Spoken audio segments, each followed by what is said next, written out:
We begin our adventure, our journey, at the intersection of Newport and Armistead. My wife and I drove here all the way from our humble castle in Cumberland. And we're doing it in just one day. You may think that's a joke. We have elderly neighbors in Cumberland who, a couple of years ago, they're a very quiet couple. They rolled past our house in their 1988 Crown Vic, rolled down the windows, big smiles on their faces, and told us, "We just went to Providence. We haven't been there in 20 years. Welcome to Rhode Island." Of course, at this corner, the famous beef hut is gone.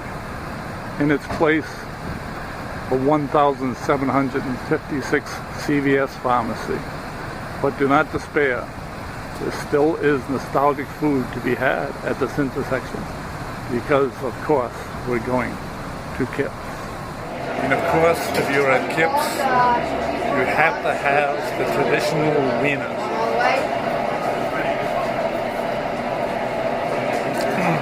You can order them all the way, with everything on it, or loaded. It all means the same. Delicious, just like I remember. Now, what will I have to wash down this delicacy? What else but coffee milk? Now this is how you make a wiener at Kips. What's your name again, dear? Heather. Heather. Heather. Heather, you're doing a great job. Smothered with everything loaded. You can call them whatever you want, they'll still be delicious, right? I've been doing this for over 50 years. You have. A lot of the people watching this video grew up in this area, but have moved away like 30 years ago, so I'm taking them on the journey of Darlington Ask them if today. they remember the Central Lunch Central Lunch. on Main Street. All right. I'm sure They'll they... remember that, and that's where I come. Okay. So you're in training here. You're just on-job training. Yeah. Look at them lined up here.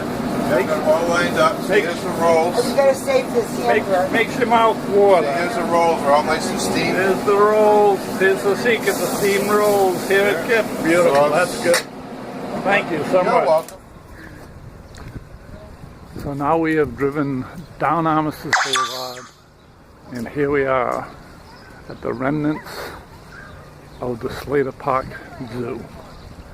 No, you won't find Fanny or any large animals, but they have a nice little area. Kids can enjoy it. Little goats, smaller animals. So it's still in operation. Hello, folks. And let it please stay in operation for the rest of my children's lives. Please. It's not the same as it used to be, but it's still here.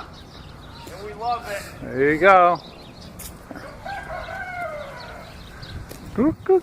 Someone's greeting us. So all the large animals are gone. It's still a fun place to bring, especially the little kids. There's some donkeys here and everything. So a little quick trip down memory lane here in Slater Park. Now we are here at the Tomlinson Sports Complex, but you might remember it better as Daggett Field. Back in the day, my day was mid-50s to early 60s. It wasn't as organized as this. My memory tells me that back then there was this one baseball field, and then the rest was mostly open field. And we would play an awful lot of sandlot pickup football. No equipment. There goes the football right now. No equipment. Tackle football. And just play all day long. But if we didn't have enough guys, or if we just felt really crazy, we invented a game that we called Muckle the Guy with the Ball. What we would do would be everyone would gather in a group, and then you would simply throw the ball up in the air. And whoever caught it, the rest of us counted to 3. That gave that person a chance to run. And then everybody, all of us, would go after that one person.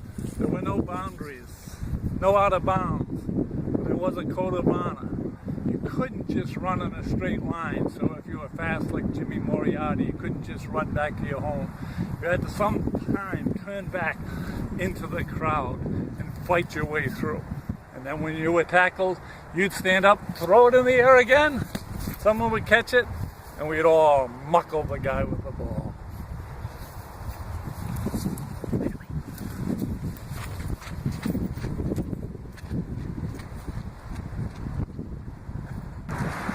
The administrator and originator of Member Darlington website, Gannon Billy McHale, was a classmate of mine, St. Leo's, 1961. Now it's been a lot of fun in about a year and a half watching the group membership grow to almost 1,000 people. And I think every grammar school, junior high school, and high school in the city has been mentioned on the site, which is absolutely wonderful. But for Billy's sake and mine, we're going to spend just a few minutes here at the remnants of St. Leo's. Of course, the school closed several years ago and is now currently, as far as I know, vacant. The church, while still in operation, the parishes of St. Leo's and St. Cecilia's have merged. So there are only a few masses here now. They split them up between the two churches. Here we are at the recess area of St. Leo's School on Central Avenue. We come out here at recess and we play the traditional games like dodgeball and tag. We made up our own games. I don't know if they were particular to us or not, so I'll describe one to them. A whole bunch of kids would line up, linking their hands.